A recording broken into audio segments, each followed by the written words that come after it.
Good morning students. कल 6th class की geography में पहला चैप्टर शुरू किया गया है जिसका टाइटल है the earth in the solar system. पृथ्वी हमारे सौरमंडल में उसका क्या स्थान है, कहाँ है, इसके बारे में आपको थोड़ी जानकारी दी गई है, कुछ पोर्शन पढ़ाया गया है इसका। आज आपको गैलेक्सी यानी आकाशगंगा के विषय में पढ़ाया जाएगा। इसके आगे देखिए, we can see a few thousand stars. हम लोग कुछ हजार तारे देखते हैं जमीन से, आसमान में रात के समय कुछ हजार तारे दिखाई पड़ते हैं। But in reality there are million of stars in the universe known as galaxy. लेकिन ये तारे अरबों की संख्या में हैं,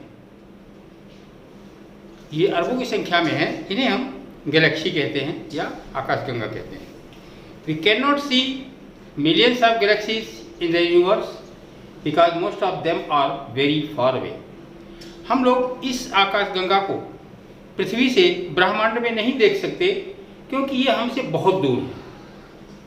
Then sun belongs to Milky Way galaxy और आकाशगंगा। इसलिए सूर्य के ही प्रकाश से वहाँ जो कुछ भी थोड़ा बहुत दिखाई पड़ते हैं, बहुत दूरी होने के नाते यहाँ पृथ्वी पर हम कम ही गैलेक्सीज को देख पाते हैं।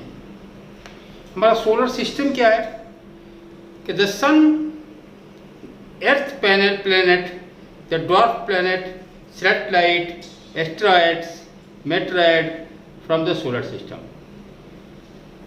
हमारा जो सौरमंडल किस किस से है? सूर्य तो खुद है ही है, उसके चारों ओर जो चक्कर लगाने वाले हैं प्लैनेट्स, ग्रह, उसमें पहले तो 9 ग्रह हुआ करते थे, लेकिन एक ड्वार्फ प्लैनेट मतलब बौना ग्रह, छोटा ग्रह, उसको हटा करके अब केवल 8 ग्रह ही हैं जो सूर्य के चक्कर लगाते हैं। हम ग्रह कहते हैं किसे हैं? ग्रह कहते हैं, प्लैनेट उसी कहते हैं जो सूर्य के चारों ओर चक्कर लगाता है, वो ग्रह कहलाता है। और जो इन ग्रहों के चक्कर लगाते हैं उन्हें हम सैटेलाइट या उपग्रह कहते हैं।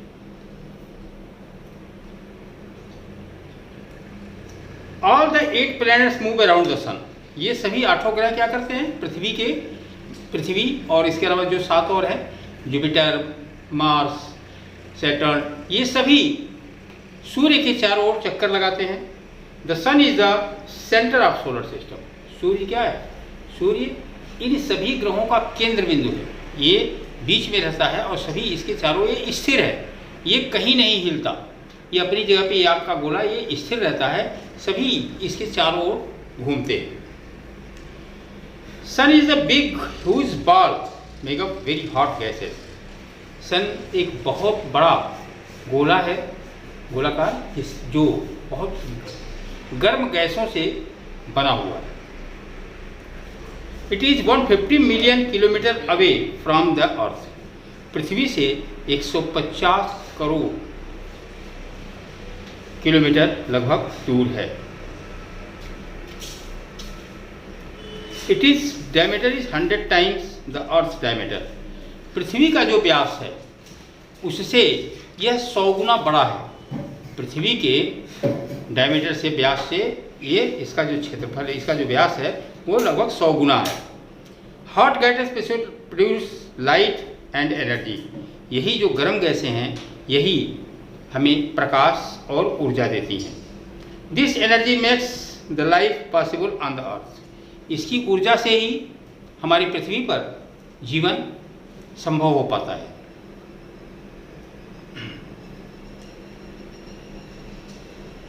The sun rays take 8 minutes to reach the earth surface. सूर्य से पृथ्वी पर किरणें आने में 8 मिनट का समय लगता है। सैटेलाइट, उपग्रह। सैटेलाइट आर कंपेनियन और फॉलोअर्स ऑफ द प्लैनेट। जो उपग्रह होते हैं वो ग्रहों के एक कंपेनियन, साथी होते हैं, एक तरह से इनके पीछा करने वाले लोग होते हैं। They revolve around the planet in the same way as the planet revolve around the sun. ये उसी दिशा में ही पृथ्वी के चक्कर लगाते हैं जैसे पृथ्वी सूर्य का लगाती है। The earth has only one satellite called the moon. पृथ्वी का केवल एक ही उपग्रह है जिसको हम चंद्रमा कहते हैं। Some planets have more than one satellite. और कुछ ऐसे ग्रह हैं जिनके कई उपग्रह हैं, उनके चक्कर लगाने वाले कई हैं। जैसे हमारा शनि ग्रह है सैटर्न। शनि ग्रह के कुल 47 उपग्रह हैं जो शनि के चक्कर लगाते हैं। जुपिटर जो हमारा ग्रह है बृहस्पति ग्रह, उसके कुल 63 हैं, 63 सैटेलाइट्स हैं जो उसके चक्कर लगाते हैं। इस तरह से यूरेनस के 27 हैं, मार्स के 2 हैं, मरकरी और वीनस के कोई भी सैटेलाइट नहीं है। Jupiter satellite Ganymede is the largest. और जो जुपिटर का सैटेलाइट है, बृहस्पति का जो उपग्रह है, वह सबसे ही बड़ा है। अब हमारा solar system, the sun is the source of heat and light for the solar family. सूर्य एकमात्र ही ऐसा संसाधन है जो सूर्य परिवार के लिए हमें हीट और लाइट देता है, यानी प्रकाश भी देता है और ऊर्जा भी देता है, गर्मी भी देता है।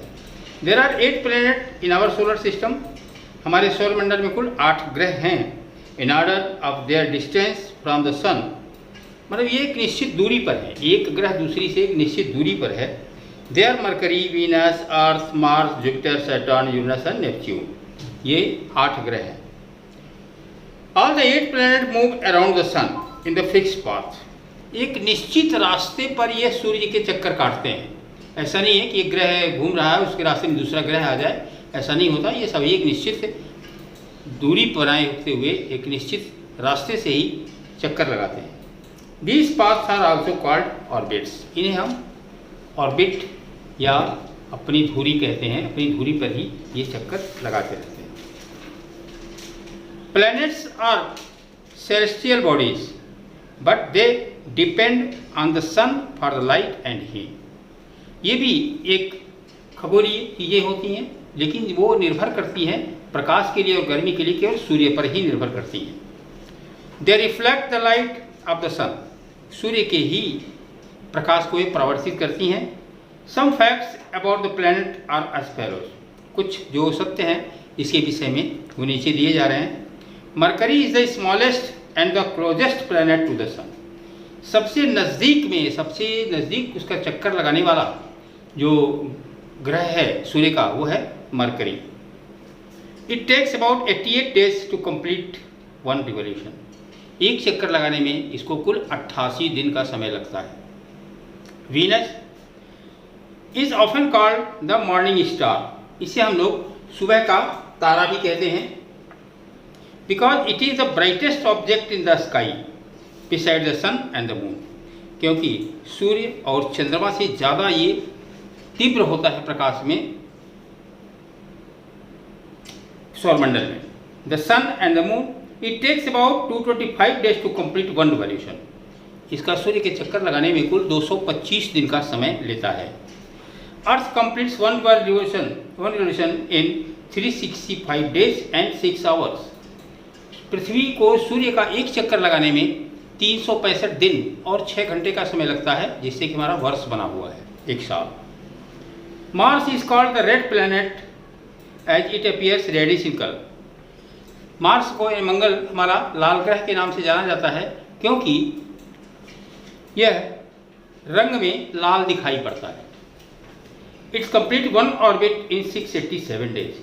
यह अपनी धुरी पर एक जगह अपने सूर्य की एक चक्कर लगाने में इसको 687 दिन का समय लगता है। Jupiter complete one orbit in 11 years and 11 month. Jupiter इसी चक्कर को लगाने में 11 महीने और 11 वर्ष और 11 माह का समय लेता है। जुपिटर सर्वाधिक समय ले रहा है, सबसे ज़्यादा तो नहीं है, लेकिन इन 3 से ज़्यादा है। जुपिटर 11 साल और 11 महीने में सूर्य का एक चक्कर लगाता है। Saturn takes 29 years 5 month to complete one revolution. और शनि सैटर्न 29 वर्ष 5 महीने इसको सूर्य का एक चक्कर लगाने में लगते हैं। यूरेनस कंप्लीट वन रिवॉल्यूशन इन 84 ईयर्स। यूरेनस ये एक चक्कर सूर्य के लगाने में 84 वर्ष समय लेते हैं। Neptune takes 165 years to complete one orbit revolution around the sun. और जबकि नेपच्यून को सूर्य का चक्कर लगाने में सर्वाधिक 165 वर्ष का समय लगता है. It is a wonderful to know that the planet never collide with other planet or the sun. ये बहुत आश्चर्य की बात है कि कोई भी ग्रह ना तो सूर्य से और न ही किसी अन्य ग्रह के को पार करता है, नहीं कभी टकराने की स्थिति नहीं आती. The sun holds its family of planets in place by the pull of gravity. इनको एक निश्चित जगह पे सूर्य बनाए रखता है, उसकी अपनी एक गुरुत्वाकर्षण है जिसकी वजह से वो एक निश्चित दूरी पर ही चलते हैं. The sun, the planet and their satellite have their own gravity. सूर्य और उनके ग्रह और उनके उपग्रह ये सबके अपने अपने भी ग्रेविटी होती है, इनका गुरुत्वाकर्षण होता है. This keeps them in their place. इसी वजह से ये अपनी जगह से, इनकी अपने निश्चित कक्षा से ये दूर नहीं जाते, अपने समान रास्ते पर ही बने रहते हैं. The path that they travel, जिस पे वो यात्रा करते हैं उसी रास्ते पर ही वो रहते हैं. नियर द सन, सूर्य के जो पास में है, मरकरी, वीनस, अर्थ और मार्स ये surround by the solo belt atmosphere except Mercury. Mercury को छोड़ करके बाकी ये सभी ये नज़दीकी हैं, सूर्य के सबसे नज़दीकी हैं. मरकरी, वीनस, अर्थ और मार्स ये सूर्य के सबसे नज़दीक में रहते हैं.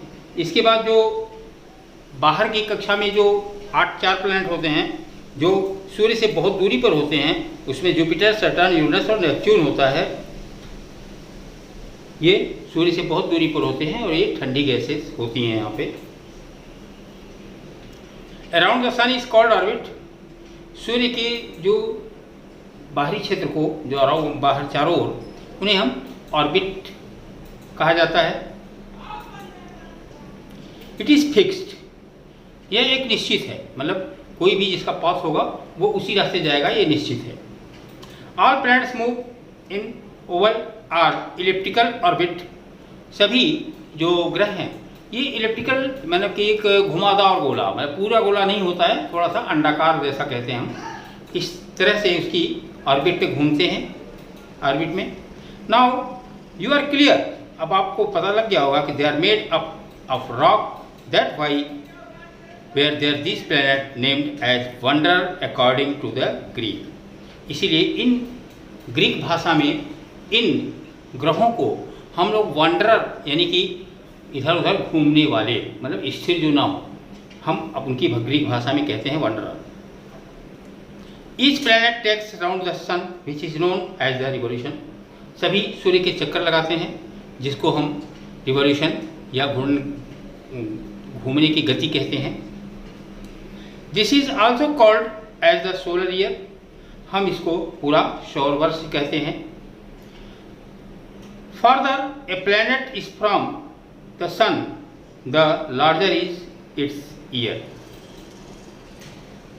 Further, a planet is from the sun. सूर्य से जो दूरी होती है एक प्लेनेट की, उसे हम क्या कहते हैं?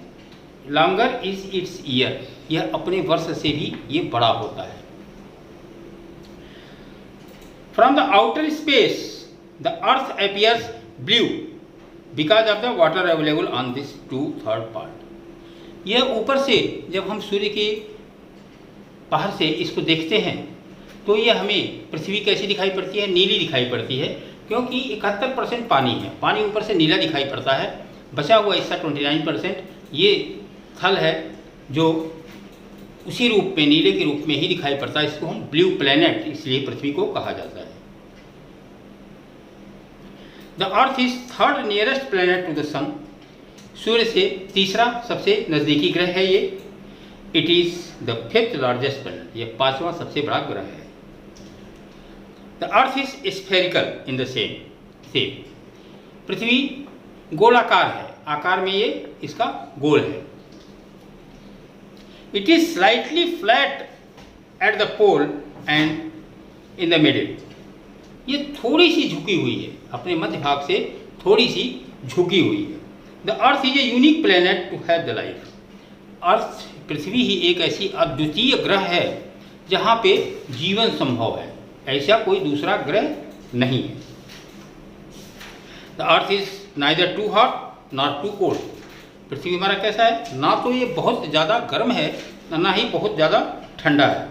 It has water and air, यहाँ पे पानी भी है, हवा भी है। Life is possible due to proper distance from the sun, और जीवन भी इसलिए संभव है कि यह सूर्य से एक उचित दूरी पर है। And availability of water and air, और चूँकि यहाँ पे पानी और हवा मौजूद है इसलिए यहाँ पर जीवों का उत्पत्ति और जीवों का जीवन संभव है। बच्चों, आज के चैप्टर में आपको यहीं तक पढ़ाया जाएगा। हम द मून, चंद्रमा के विषय में कल के चैप्टर में पढ़ेंगे। Thank you.